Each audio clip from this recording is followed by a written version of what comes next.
İyi günler arkadaşlar. Kanalımıza hoş geldiniz.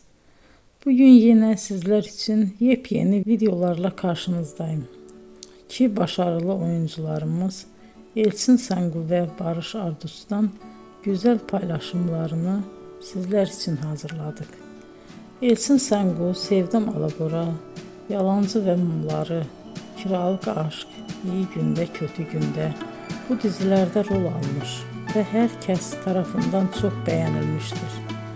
Biz de Elçin Sangu ve Barış Ardus'tan en güzel sempatik fotolarını sizler için hazırladık.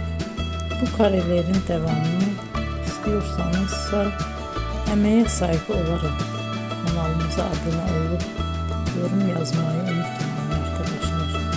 Teşekkür ederim.